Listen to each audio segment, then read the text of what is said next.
other rooms, a bathroom and a bedroom. Oh, Scott, have you fixed your sound yet? No, he's still not on. Just have him dial up on his phone again.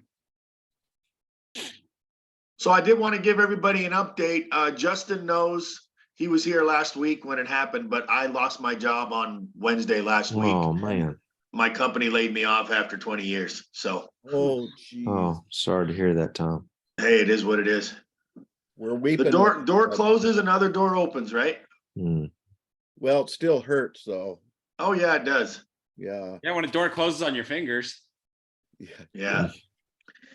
What is there any other, I mean, is there any other markets you could jump into, or is it pretty specific? No, I mean, I have pretty, usable degrees. Yeah. I've got an undergrad and a master's. So, I mean, I'm pretty marketable, but the problem right now, Ben, is I don't want to go back in corporate America because I've had to take transgender sensitivity training and gay alias pride training and all this stuff that, we flew the transgender flag in honor of all. I mean, that was an article on our intercompany website. So I don't want to get back into that. I want to go maybe smaller company and try to find something or get my little startup going that I'm trying to get going. Yeah. What do you Yeah, do? We can cover that at the end. I'll show you a little bit of that later, Ron. Yeah. So, yeah, I read that. I forget what it was, like 120,000 layoffs since the beginning of the year in the tech. Like Zoom has laid off a ton of people. Like all these different tech people. Google, Yeah. Zoom, Netflix. I think Google laid off like 90,000 or something crazy. Microsoft, all of them have been laying off pretty handily. It's because they're paying people full time to work 2 hours a week. Yeah. So, Yeah, I know I wasn't working 2 hours a week. That's for sure. all right, Wonderland. let's focus in on this. We could chat always afterwards a little bit. The heart of what we're trying to accomplish in this one is going to be maintaining the momentum of God in these guys' lives. I mean, so we have people that are already on fire and they've been pressing in, they've been learning and growing, but actually getting to the point of sending. So we've been going through this equipping process, right? But we want to send these guys out to go do something. Jesus says, the harvest is plenty, but the workers are few. So pray for workers to go into the harvest. And I think the biggest thing, and I'm sure all of you guys have seen this before, is you get these guys that have been walking with the Lord for a while and they know a ton, but they're so nervous to go and disciple somebody else. They're like, I don't know if I'll know what to do, what to say. They might ask me something I don't know the answer to. And I think a huge part of this is going to be encouraging these guys to get out there and try, just faith in what God has commanded them to do and his promise that he's going to be with them in the Great Commission. And then just resource them and encourage them to go. Would that make sense to everybody?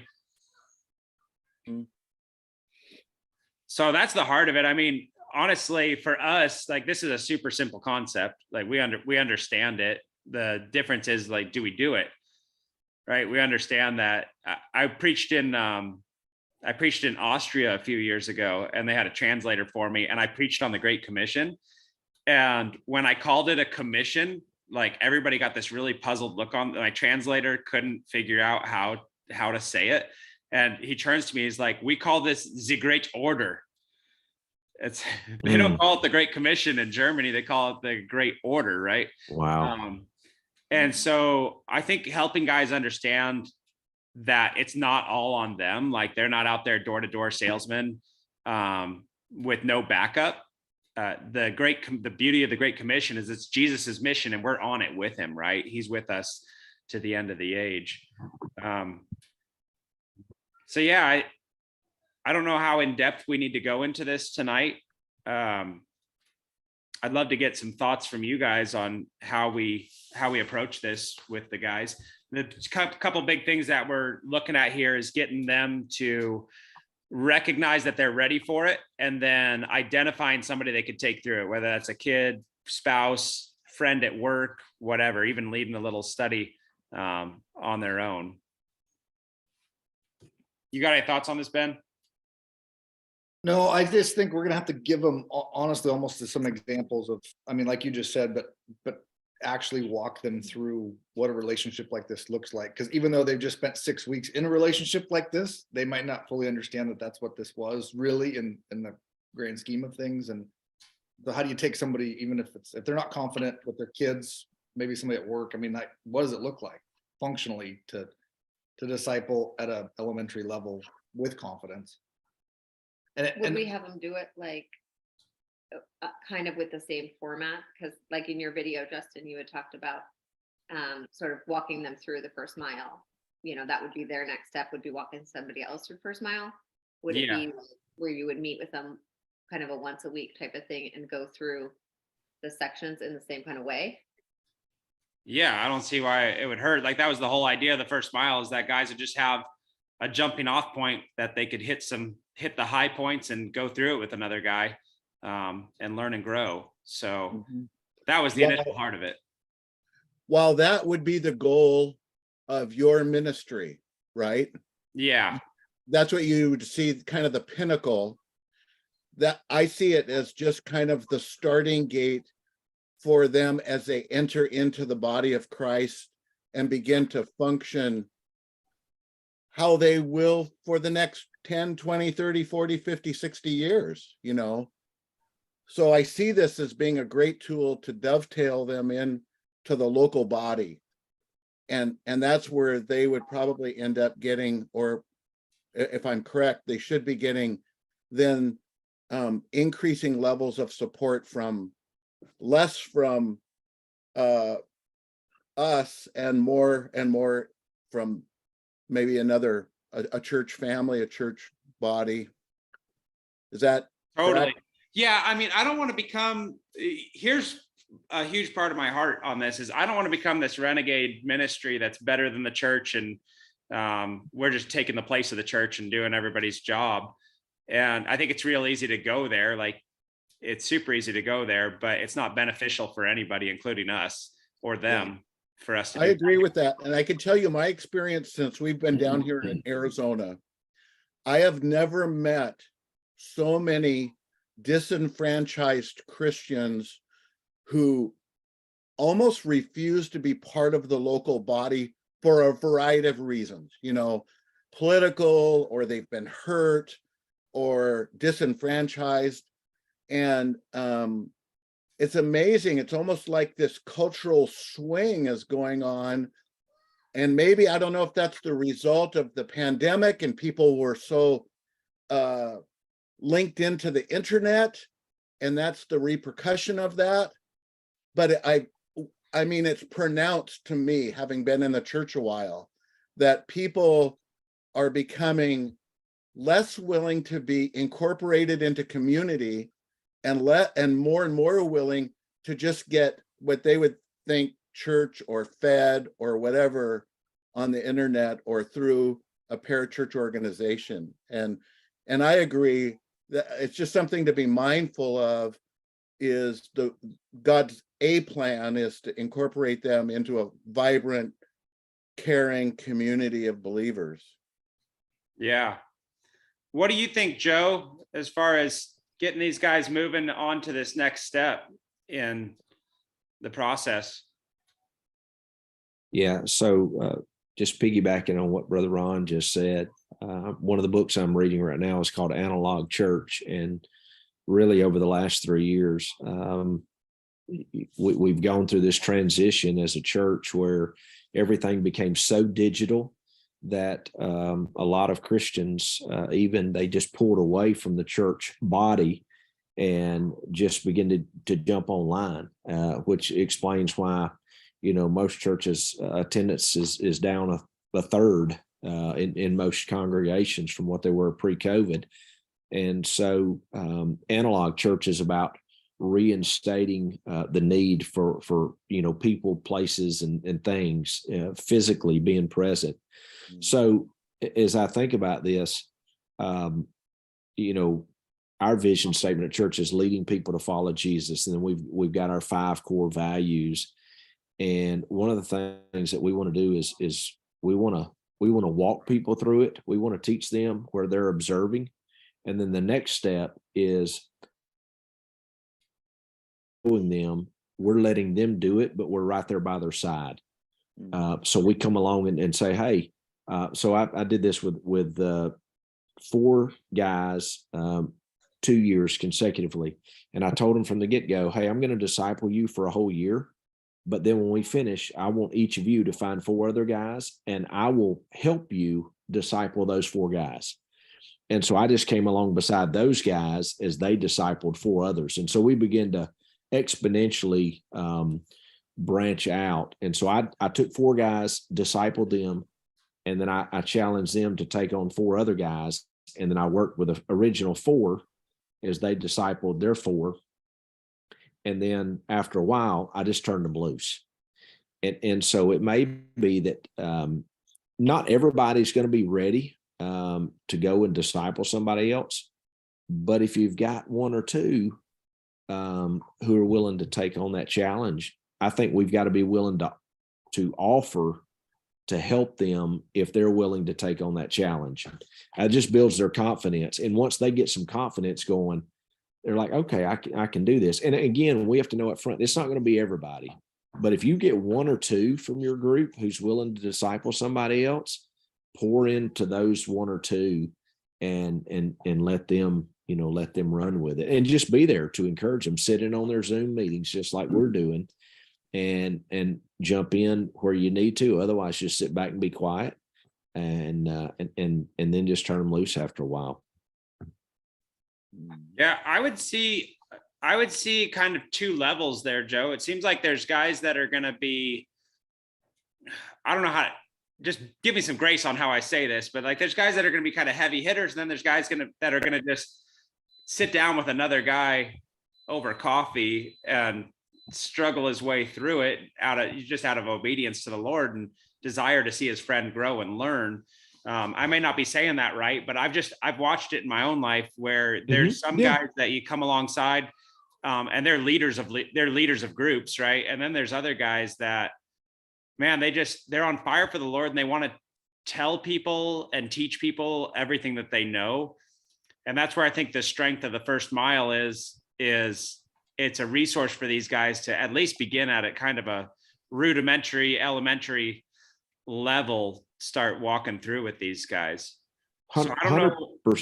100% agreed. Yeah. And some of these guys, Justin, they won't be ready to take anybody on. And then you have some guys, I think we have to challenge them to, hey, find somebody that you can pour into, even if it's just one other person, so that your life is more of a river, not just a lake, that's just being poured into, but you're pouring into somebody else. So even if they just take one person, and if it's a son, a daughter, a friend, I think we have to challenge them and then just encourage them along the way. But yeah, there's a reason I'm part of this, because it's from the first time I got my hands on it, I thought, okay, this is doable even for a new believer or somebody who doesn't even, have a relationship with Jesus Christ yet. This is a great transition for helping them discover what it means to have a relationship with Christ. One thing I know from my perspective, Justin, that as a new believer, I would have been intimidated to go through something like this and then boom, right into teaching people. I think, we got to give them some grace and maybe come alongside them a little bit. I think functionally too, we got to recognize that not everybody's going to have somebody to disciple, especially within a week or 2 of us, saying go disciple. I mean, that those relationships, but encouraging them that you don't necessarily have to disciple in the way that maybe that they're understanding. I mean, relationships really how it starts. And a lot of the guys that I've walked with, there've been years of just, being together and fishing and hunting. And then the discipleship starts, 2 years after the relationship's been started. So just encouraging guys, we don't got to grab your best bud that, isn't ready to hear this stuff and force feed it and stuff like that. That's only, because there's a lot of guys that aren't going to have that relationship available to them to go disciple somebody right away. Yeah. No, that's good. But That's what I'm looking for out of you guys is how do you think that we handle this situation? Like, I don't want to sit here and create something that ends up burning these guys out and turning them off. Right. So Family's the number one thing. I mean, if you're married and have kids, like you have a built-in platform right there for sure. But if you're a single guy that doesn't have wife or kids, then I think it could be a little bit tougher. I do think phraseology is important, because if I'm a new Christian and I'm, anxiously going through this and trying to implement it, if you tell me to share this with somebody else, or if you tell me to teach this to somebody else, I think that lands differently. If you get what I mean. If you just say, hey, simply share with others what we've been talking about here, that's much less, for me, I think, and for many, would be much less intimidating than you assuming Teaching. a teacher's role as compared to just a buddy role. Hey, let me show you, man, how to tie this new knot I learned, fishing, kind of a concept. Totally. I agree with you, Ron. I think, go ahead, Joe. Okay, I'm sorry, Tom. I think there are certain elements to picking up on what Ron just said.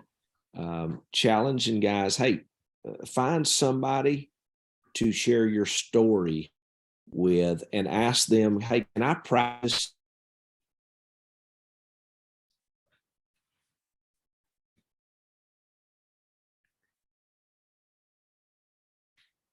No, and that's just an opportunity for them to go try out, sharing their testimony, but picking certain elements out, like Ron said, not that we're saying, hey, go teach this to somebody else, but hey, find somebody, hey, would you mind if I had to do this assignment? Would you mind if I just try it out on you and share my story with you and tell me what you think? I think, Joe, to that point, I agree with you. And I think then maybe having them point them back, maybe, Justin, to the limitless.com and have them sign up for a class. If they're interested, they can share their story and say, hey, if you like what you're hearing, I highly recommend you go sign up for this discipleship as well. Right. Yeah. I mean, that could be avenue as well. I think I like what I'm hearing though, across this has kind of been the prevailing theme the last couple of weeks, is that we're going to have a spectrum of guys, right? Like, yep. There's going to be guys in way different places and different giftings and everything. Right. And so meeting each one of them where they are and then going from there. I'd like to hear from Jeremy and Tim a little bit. Jeremy, you got any thoughts? Yeah, I agree with everything everyone said. I think also, thinking back to when I first started trying to follow the Lord, I had to change my circle. And so you're going to have guys that aren't going to have a big outreach because they're still trying to figure out where their circle is. And so other than their family, which is probably should be their first, priority, but you're still trying to figure out, who you're even comfortable being around, much less what you're comfortable saying to them as far as, sharing the gospel. So I think there's going to be such a dynamic of people coming through. And I think it's going to be a case by case. I think you're going to have some heroes out there that are ready to be on fire and go crazy. I wasn't. It was all I could do to corral me and keep me going the right direction, much less try to get somebody else going. So I think we're going to see all sides of it. So, Justin, can I ask a question here? Yeah. What is the possibility of, I think Tom said it, hey, going and inviting others to come and, sign up. But what about the idea of a guy who's, say he's in week 2 or week 3 and he's got a buddy, he brings him along and says, hey, why don't you sit in one night, just sit in and listen to the conversation of this group of guys that I'm in with, and just being open to a guy picking up and joining in, just being exposed to it. Jeremy, I agree 100% with what you just said. You have to change your your circle of friends. But one of my arguments in my doctoral thesis was nobody knows more lost people than somebody who just got saved. Amen. In And so, response to that, you know what's interesting?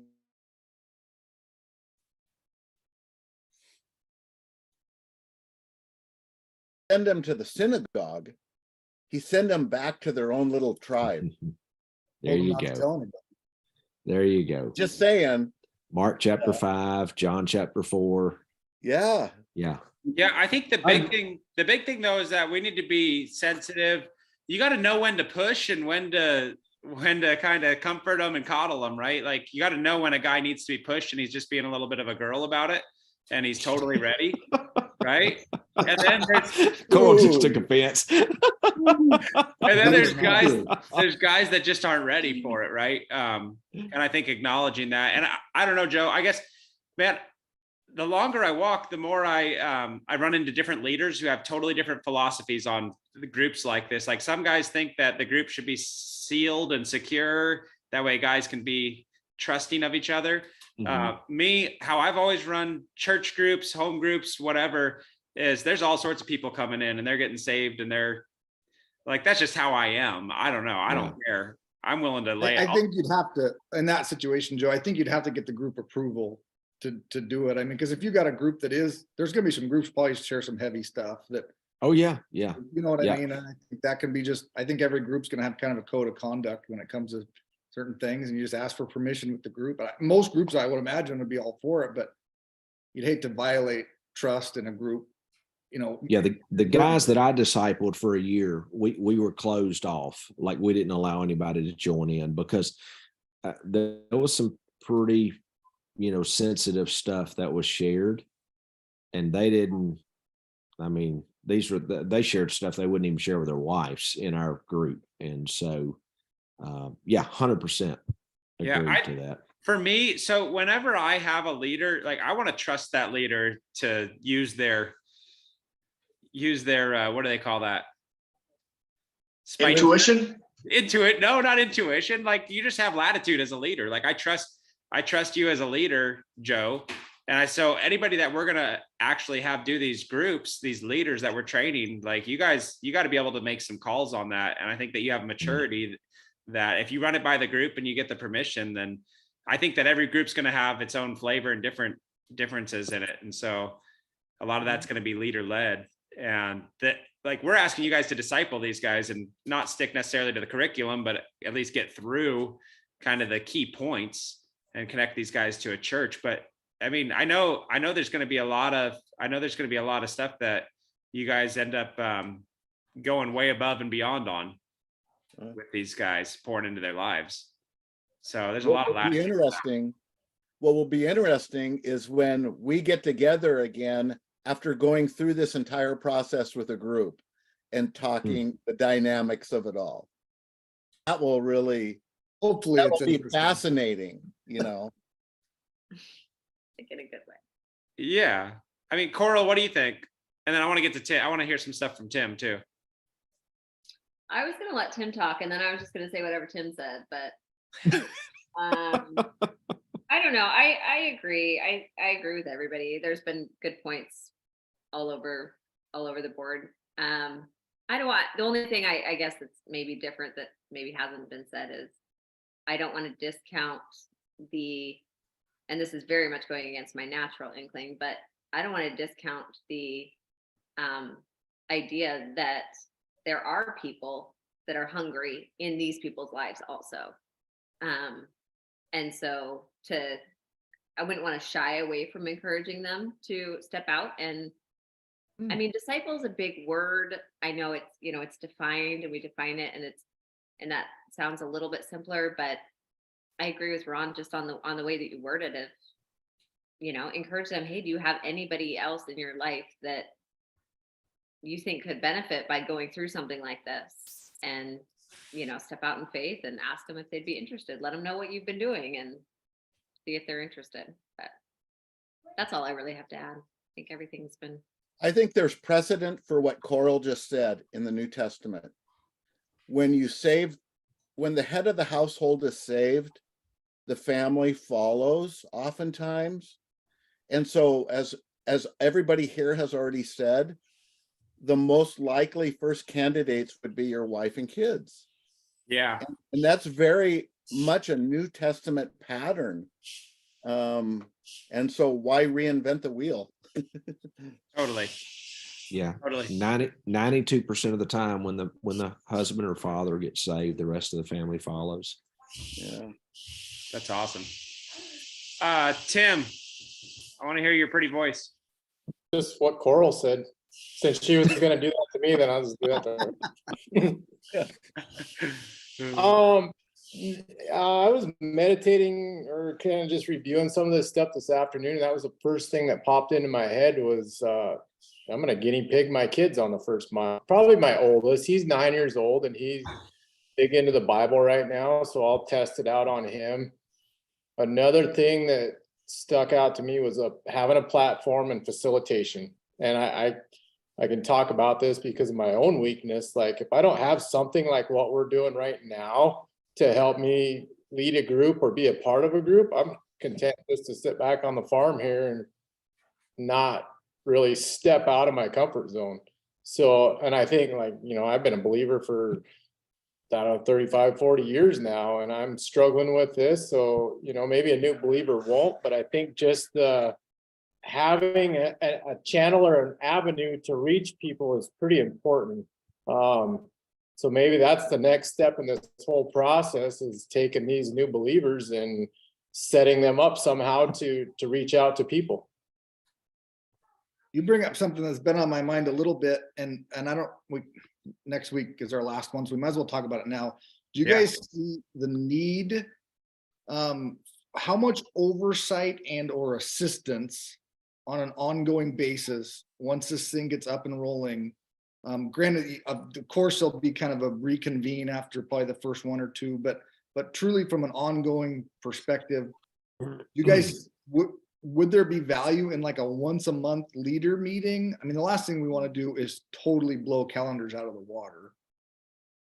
But Absolutely, Ben.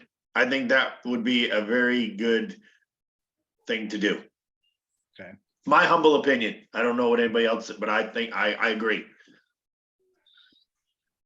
I mean, yeah, when I'm feeling as humble as Tom here, I would agree with him. Hey, what is that supposed to be? Man. I mean, because it's gonna be hard outside of phone calls and individual touches.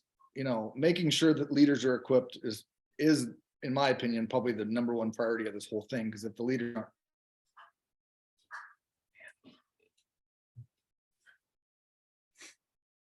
2 years, there's 100 or 200 leaders. I mean, that's kind of, you know, from the vision perspective of how, you know, how do we control that? How do we equip? How do we empower?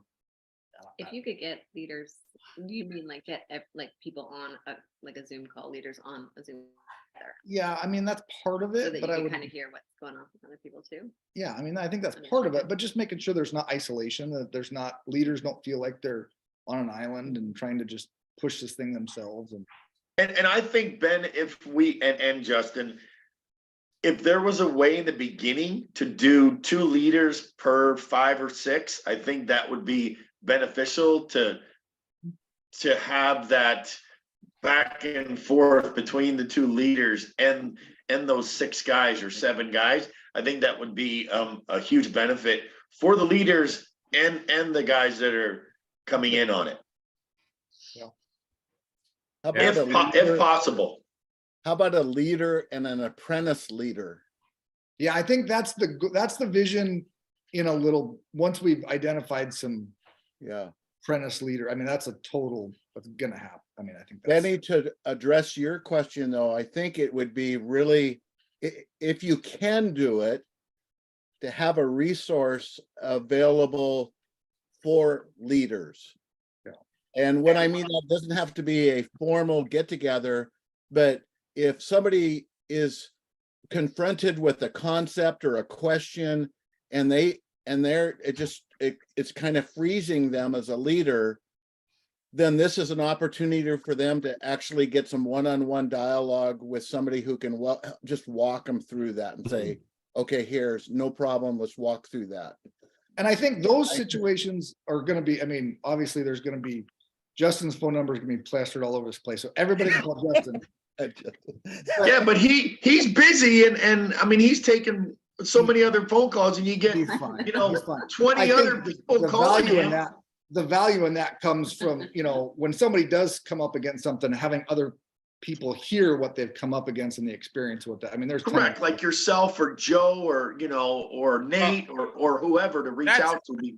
I think that's important to recognize, like just even on this screen right now, we have guys at all different levels. Like honestly, if I have a question about something, I'd call Joe, right? Or I'd call Scott, who's not on here with us tonight. Like there's guys that I call, I go above myself, right? And so even within all of our leaders, there's going to be guys that I would refer to and defer to and recommend guys talk to if they have questions about different things. And I think, like Ben's saying, our structure is going to grow in that way where there's going to be some sages that guys can reach out to within the structure of leaders to kind of field some of those things. That the structure has to expand. Otherwise, if it's just me and Ben, it's just going to be so bottlenecked at the end of the day. And so the goal is, if you have that 200 leaders or more, right, that we're going to have guys that are going to be over groups of leaders.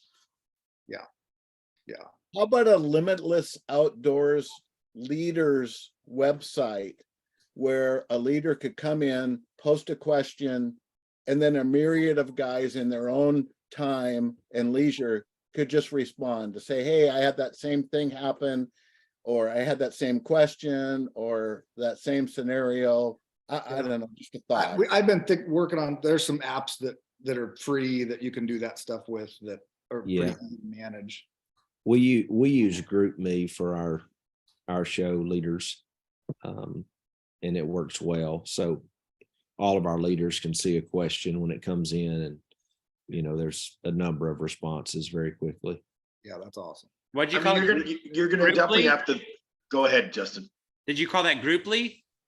GroupMe, Group me? yeah, GroupMe. So it's what we use for our pro staff leaders.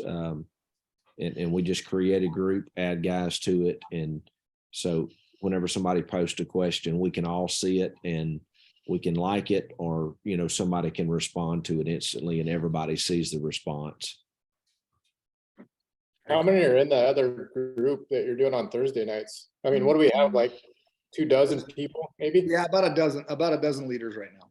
Yeah. So for the first time around, we could just create a group text. You know, that's pretty. Yeah, I'll look into that group. I'll look into that group me stuff too, because that might be good. Like we might as well start off. Oh man. You're froze, Justin. Okay, Oh, there you go. I think I'm back now. Yeah. All of a sudden, Elon you weren't moving was anymore. pulling too much. Yeah, you guys weren't moving anymore, and I just knew I was either really captivating you or my internet had frozen. A secondary advantage to that, like a GroupMe would be if you wanted to in your own leisure, you could go back and read the histories of all the different questions and scenarios, and you could just gain so much wisdom that when it finally does maybe pop up at your group, you'd go, oh wow, here it is. You know, it's a great teaching tool as well too then. Yeah. We want to make it as easy as, I mean, this is a lot of time for leaders, and we can't burn people out, and because it's all new and exciting in week 6, but week 60 is going to be a whole different thing. So You should be a preacher, Ben. I should, I don't want to make that much money. I could just listen to you talk for hours. I love your voice. Then he would have to work one day a week. So That's right. You'd have to figure out something else to do the other 6 days. That's awesome. Yeah. I couldn't do it. I'd be too blunt, and I couldn't do it. I was telling Justin at our church back in 2008, we had a men's ministry that reached out to all the guys who were unemployed. And at the time, you know, during the Great Recession, I got let go too then. And we were sitting around, and one of the guys was like, I'm just sitting and praying, good Lord, bring me a job. And I look over at him, I go, he ain't gonna come while you're on your couch using your games. And I'm like, yeah, I probably need to not come to this anymore. Or maybe you needed to. That was great.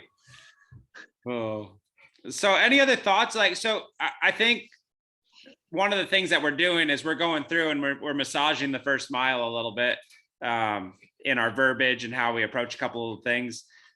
So I would say that we kind of have a consensus that we need to, I don't know about soften, but maybe expand a little bit on how some options for them to take more people through, to share their testimony, to share what's going on in their life, and to invite other people into the process. Would that be a consensus that we have? Yeah, I think pointing them to, some of your videos, Justin, would be an amazing resource for, like your moose video, when you were sitting in the middle of the stream, kind of paddling backwards or whatever you were doing. And what you said there was just so poignant to me. It just like being a Christian for 25 years, 30 years, I was just like, I couldn't believe it. I'm like, I've never thought of that. So I think just using some of your videos as a resource for these guys to say, hey, go listen to this. All right. So in this session, when we're actually meeting with the guys, the one thing that we haven't, because we've been doing it a little bit different as I'll go through it, but the one thing that we haven't been touching on every meeting is the getting plugged into a church. Like we need to keep that and really be focused on making a point of that in every single session, just touching base with the guys and even touching base with them through the week, shooting them a text. How's it going? How was, even if we're not talking about it so much in the meeting, you could be asking these guys when they've gone to a church service, like, how was it? What'd you think of it? What were the things that were turning you off from it? What'd you like about it? And really just, I want to stress that with us. If we're going to see them plugged into a church at the end of this thing, for sure, there has to be a constant push. There has to be constant like pressure going that way. Not an overbearing pressure, but not letting it, not doing it lip service either. Like, hey, you guys need to be making sure you get into a church and, oh yeah, I'll get to it. I'll get to it soon. There needs to be a little bit of a nudge. Because the one thing I keep coming back to, even as we talk through all this stuff, is we gotta recognize, when a guy's a bruised reed, we don't want to break him, but we also need to know when to push guys a little bit to walk in what they should be walking in. Well, and I think we've set the stage too. I mean, if they're signing up for this, they're acknowledging the fact that they're going to go get into a church. So, I mean, they're basically giving us permission to be able to push them. And I don't think we should be too awful bashful in that. Yeah. Totally. Yeah, they signed up. That's a very good point. What would And- be and like, that's what would you say if they were, I mean, I'm just thinking, well, I'm thinking more about women. I don't know if men would be the same way, but if you're in this group and you start developing these relationships and stuff, what would be like protocol if they are kind of, like, we want to keep meeting, we want to like keep going? What is going to be your expectation for leaders? I mean, is this like we're developing relationships with these people for life? Or is I think that's hard. I mean, some people you might, I would have no expectation that anybody would walk with somebody for life, but I think it's real easy. I would say, for me, my standpoint, like if guys are trying to continually meet to avoid taking that hard step of getting involved in a church and plugged in locally with guys they can meet face to face, like we got to cut that off. If I hit it off with just speaking for myself, if I hit it off with a guy and we become good friends as we go through it, of course I'm going to follow up with them. But I still think, like, yeah, we'll talk on the phone or whatever, but there's no real reason, except for some maybe outliers, that anybody needs us as they get plugged into a church. I mean, there's some outliers. There's always the exception to the rule, right? But And I've said this before, and this is real, there will be guys with daddy issues that will view leaders as filling a massive hole in their life and they will cling on to you and it will be unhealthy.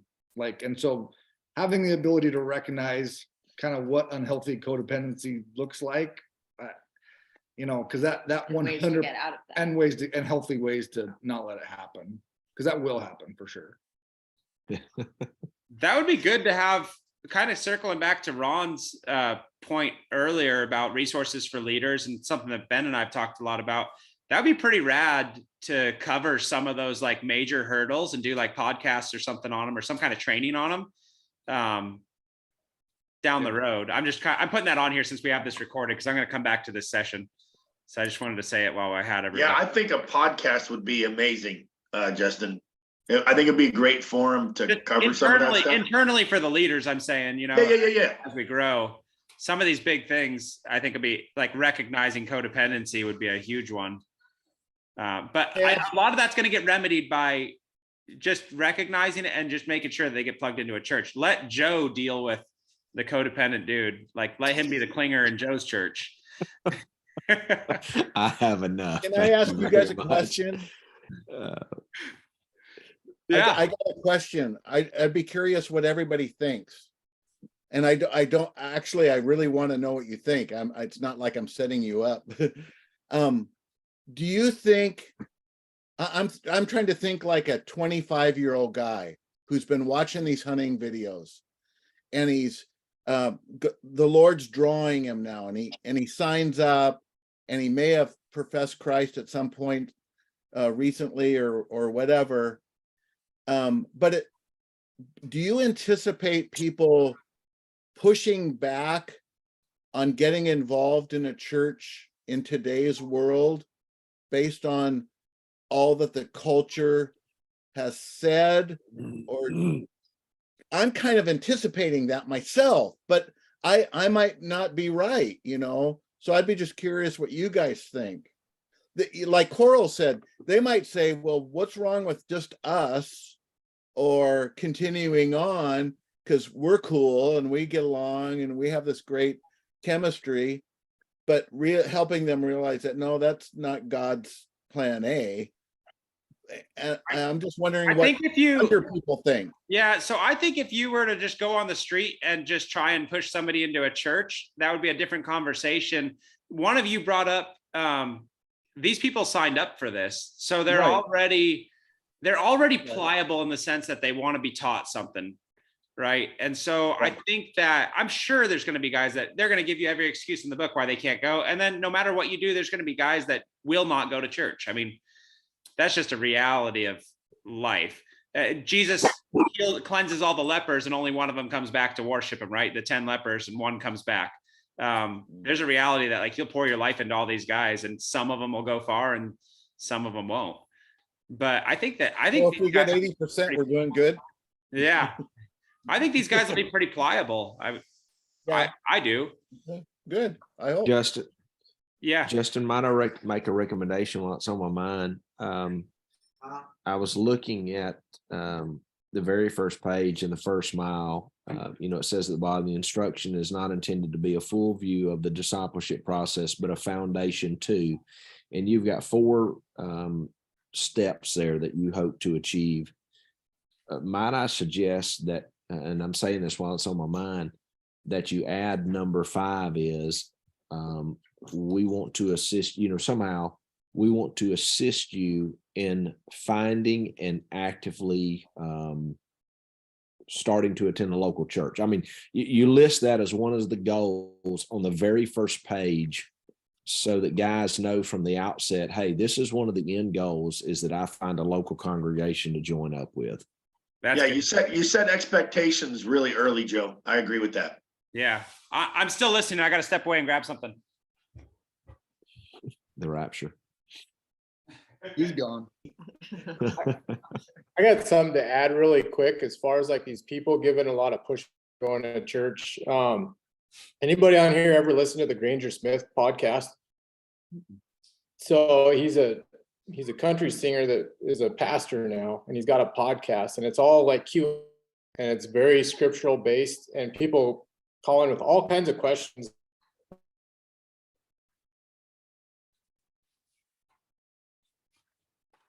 Question, he'll be like, if I was your buddy and we were driving down the road in the truck, here's what I'd tell you.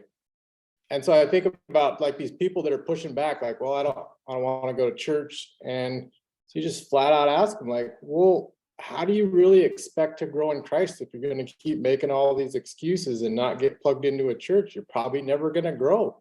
So there's a point where we really got to put it on them. Like, you can lead a horse to water, but you can't make it drink. So we got to put it out to them like, hey, I can help you so far, but at some point in time, you got to take some ownership for this. And if you're going to make a bunch of excuses, hey, I'm sorry, you're probably not going to grow. You're probably not going to get closer to God.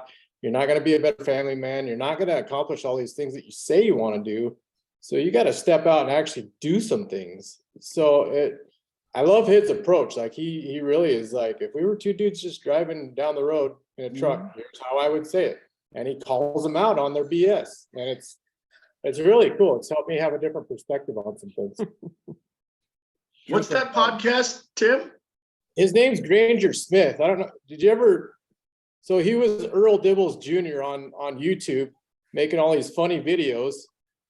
And the dude's done a total transformation. Like, he's a pastor of a church and he's awesome.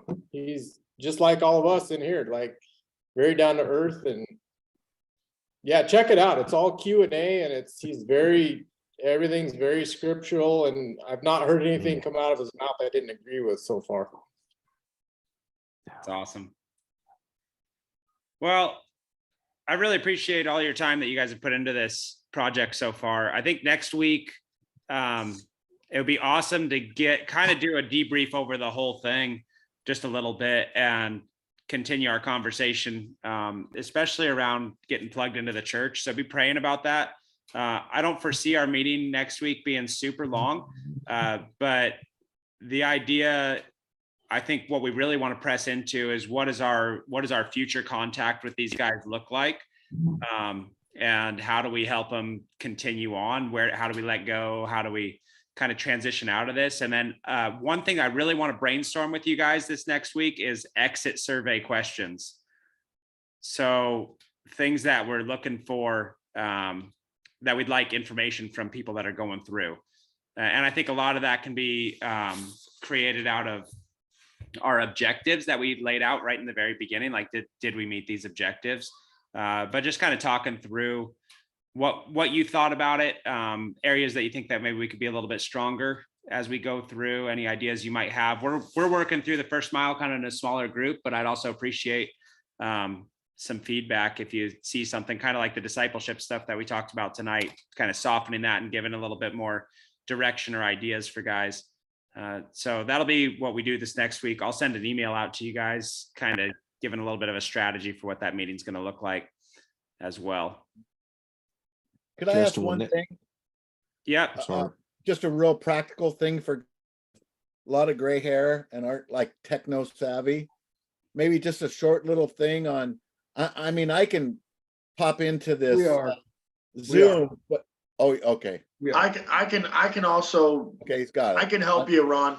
Yeah, no, we're gonna put a Zoom tutorial up because, Okay, perfect. yeah. Yeah, that's, I'm sure I could do it. I just assume not YouTube it. No. Did you want to say something, Joe? Yeah, is next week going to be the last week with this particular group? Yes. Okay. Should we bring cake to share, a potluck or anything?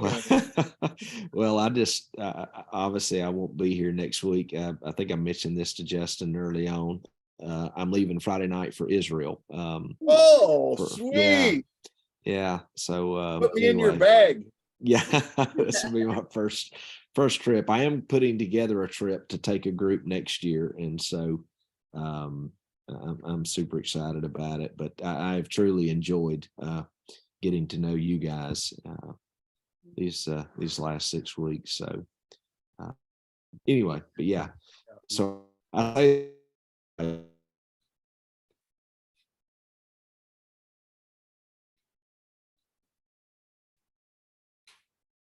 Excuses, Jim. I'll probably be asleep, or I might be at the Dead Sea or the Jordan River. But anyway, it's going to be Yeah. cool. I really am excited. It's my first trip, and yeah, so super Yeah, excited. We won't be here either, so we'll be on a plane. So I thank you guys so much for Yeah, it's making this been good. commitment. I mean, it's so amazing. It is incredible what's going to happen. There is no doubt in my mind, and I know it's probably a little dirty right now, but it's going to get refined and it'll get dialed. And you guys, thank you so much for your time. Yeah, Along those Just- lines, I've got to be in Boise next week. I don't know what's going It's real The iffy. group's falling apart already.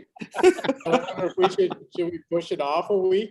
Hey, Tim, call me. I got a lot of free time right now. We could push it off a week, honestly, because we're not. Yeah, that might be better. Although he's probably still going to be in Israel in a week.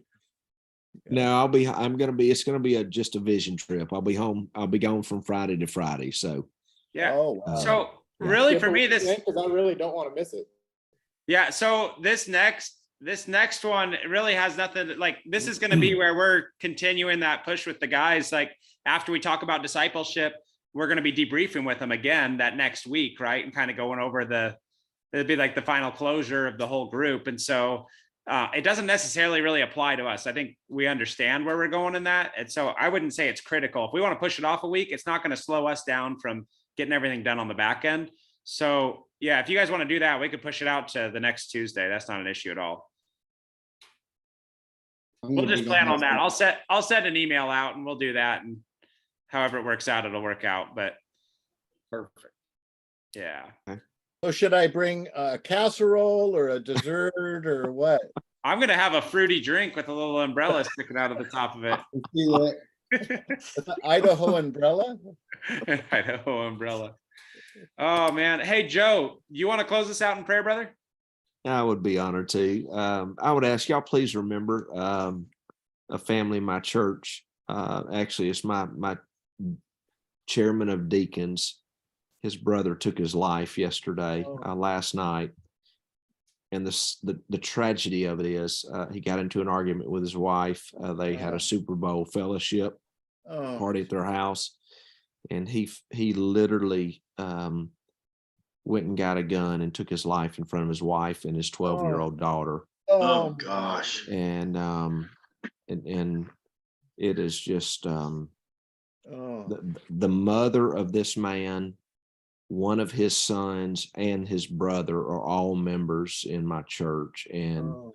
they are just absolutely devastated right now. But I am praying that just by God's grace, he somehow it just takes that vision from his wife and 12-year-old daughter. Yeah. But it's the Edwards family is their last name. And it's just a absolute, I mean, I've dealt with a lot of suicides, and it is rare, extremely rare that someone does that in front of someone else. And he just lost his cool. So yeah, just pray for the Edwards family. I know they would greatly appreciate it. So, but yeah, let me pray for us.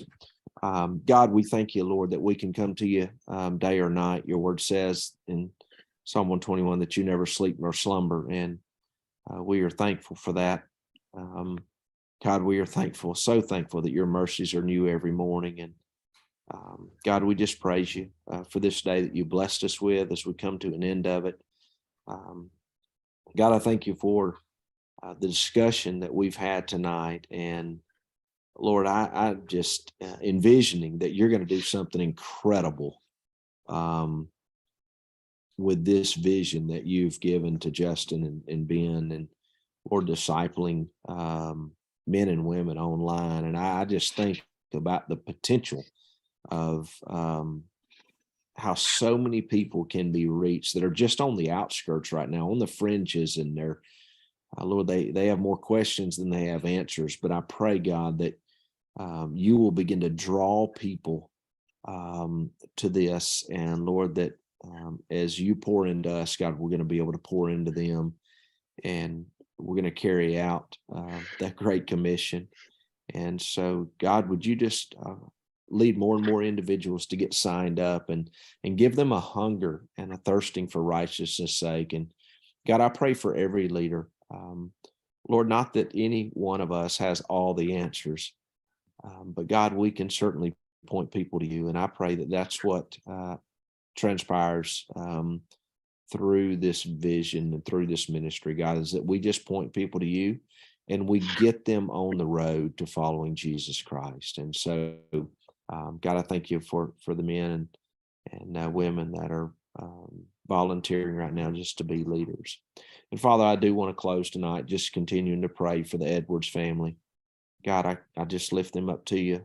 I just pray, God, that your grace is going to be sufficient for what they face. And so, Lord, we thank you for your goodness. We ask, God, that you would answer our prayers according to the riches of your glory, and that you'll do exceedingly abundantly above all that we can ask or you'd imagine. And Father, I would be amiss if I didn't pray for Tom right now.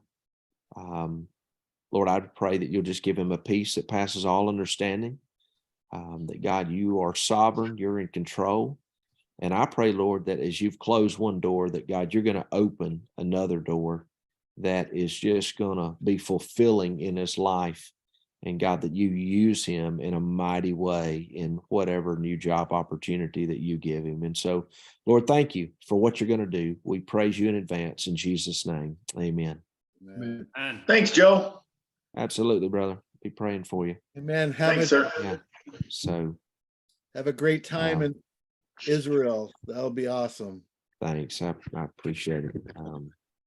Certainly do. So, Justin, I was going to say this a few moments ago. We currently have like 250 pro staff. And we've got over 100 that have applied for this year. And my mind has just been churning of taking this concept and the first mile and going, okay, It's trademark. yeah, no, I mean, I'm just thinking of the concept and the first mile.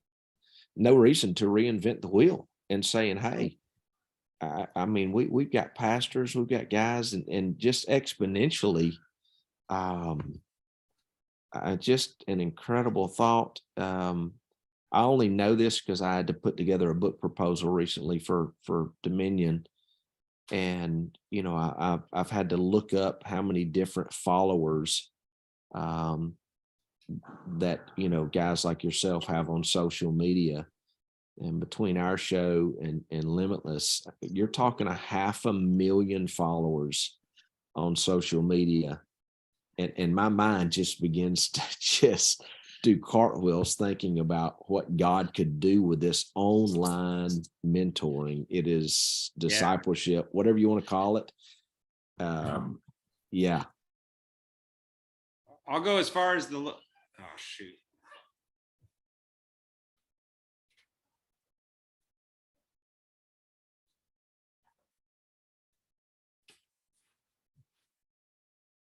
But you get the right guys and then it begins to exponentially grow. Yeah. It is tremendous what God could do with this. So, yeah. I'll go as far as the Lord wants to go with it. It belongs to him. So you just keep bringing the leaders. We'll figure it out. There you go. There you go. Yeah, I love it. I think it's an incredible concept. So Awesome. great vision. All right, guys. All right. Love you all. guys. All right. Hey, Justin, can you give me control real quick? And I want to just share something to Ron real quick. Yeah, I'll make you host, but I gotta jump off.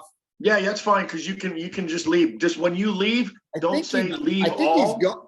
Tom, I think he just bailed. He did fail. Oh, okay, forget it. We'll talk later. You got his email. You can reach out to him. See you I guys. don't have his email. All right. Yeah, Ben, it's send on- it to I me. send it. I'll It's all the emails I send. His I'll email. send it to you. Okay, all right, Okay. sounds good. Yeah. All right. God bless. Bless you.